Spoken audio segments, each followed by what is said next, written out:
Tonight our special guest is Jacqui Olliver, a sex therapist specialising in sexual malfunction and emotional resistance. Jacqui has just completed a brand new book called Do This One Thing and Your Life Will Change Forever.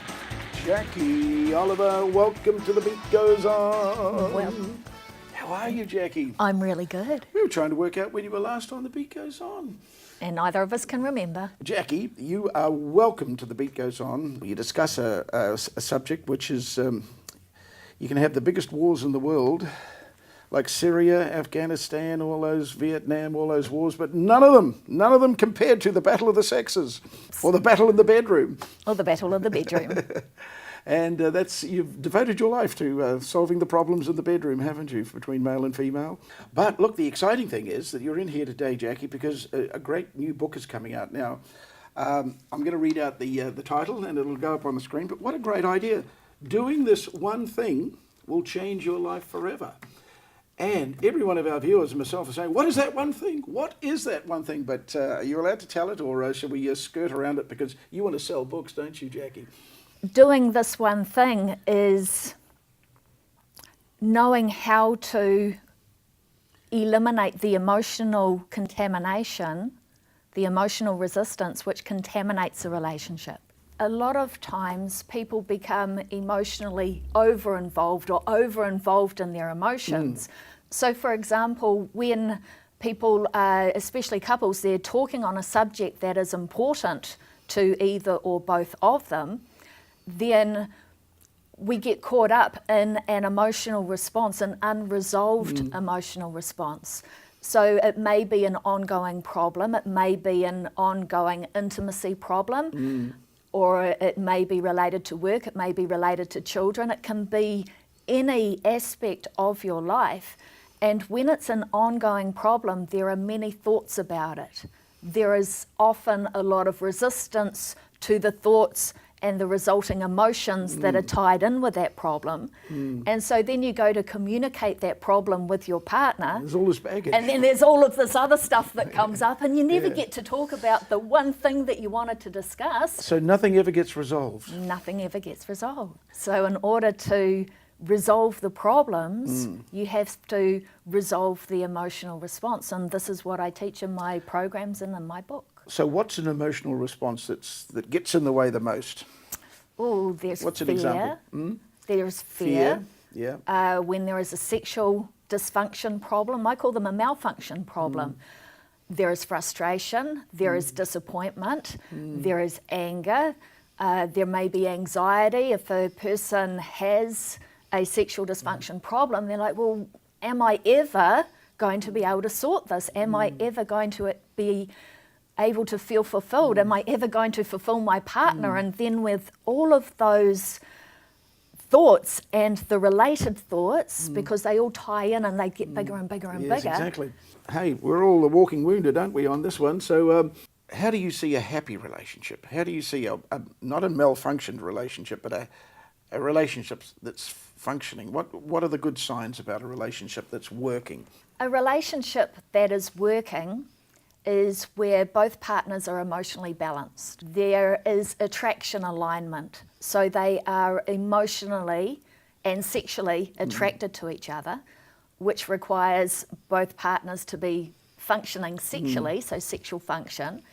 And when you have those three things, then your needs are met. Yeah. And when your needs are met, then you're not needy of that other person to do this so I can feel better, change this thing about what you're doing so I can feel better.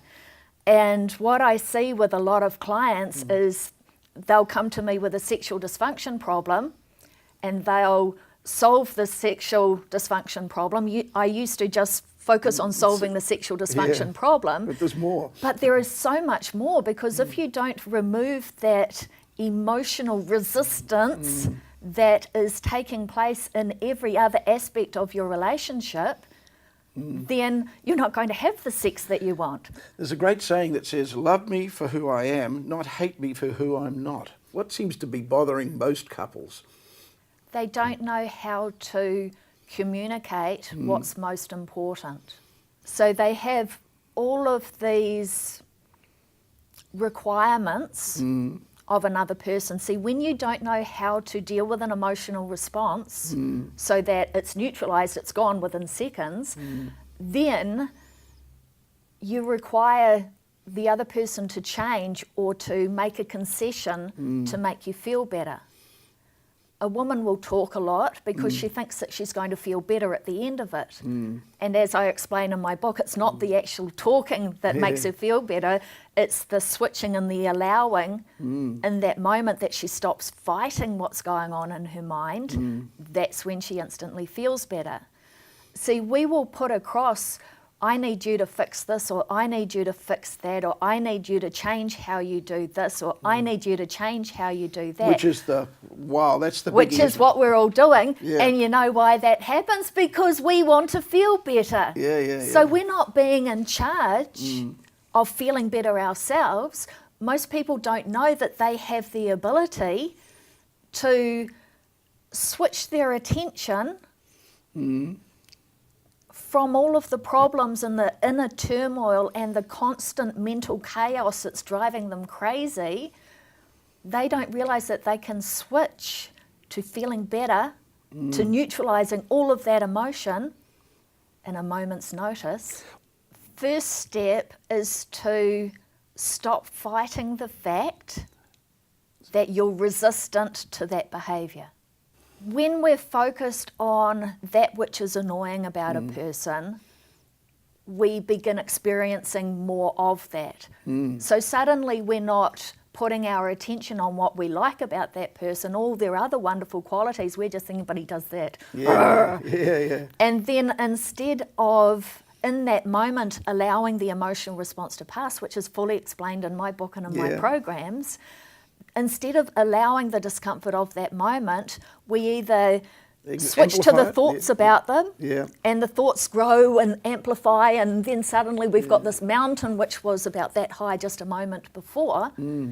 Now your mind is just completely full of this problem, and then so when your partner walks in the door, say you arrived home first and he walks in the door, instead of, hiya sweetie, how was your day, big kiss, it's like, and then because we don't like people to know when, I was going to say, we don't like people to know when we're feeling out of sorts or we're feeling bad or we're feeling depressed, but then again, a lot of times we want when we're in an emotionally resistant state, we want that other person to know that we are not pleased with them. And so the poor guy has no idea what's going on. He's just come home from his day and she's been seething about it all day because those thoughts and the related emotions are just going around and around and around. And you're saying you have a cure? I do have a cure. Wow. And you've got a great chapter in your book, How to Allow an Emotional Response to Pass with the Ease of a Sneeze. It's in the book. Right.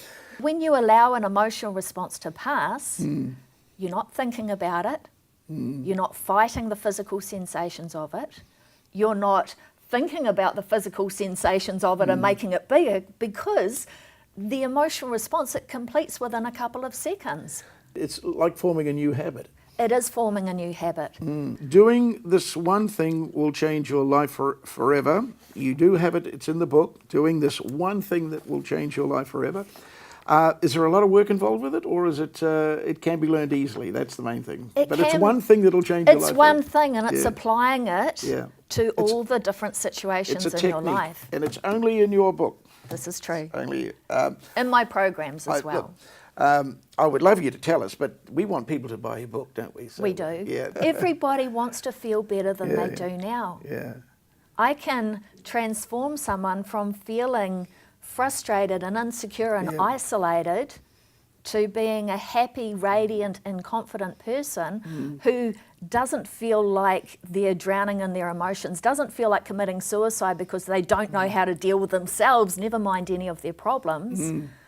I've encountered so much in my life and so many insights and answers to solve the problems.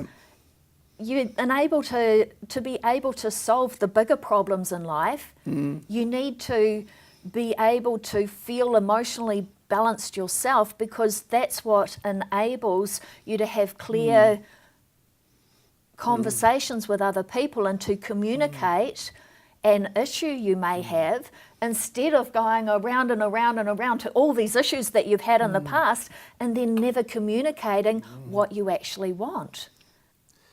Jacqui, thanks for coming on the program today. Baby boomers. Well, this is a show aimed at the baby boomer, and a lot of young people look at the baby boomer and say they shouldn't be thinking about sex anyway. They're too old for it.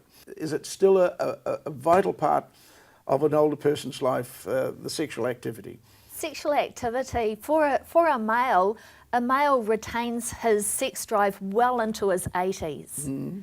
And so that's why it's so important to solve any sexual dysfunction problems as they arise. It could be problems getting hard or problems staying hard during foreplay or penetration or intercourse. These can all be solved. My oldest client was 86. I solved his erectile dysfunction problems. Wow. Easy, no problems. And the thing is that this is why it's so important to solve the emotional contamination in a relationship, because a guy can have complete sexual function, but if there's that emotional contamination there, his partner isn't interested in sex.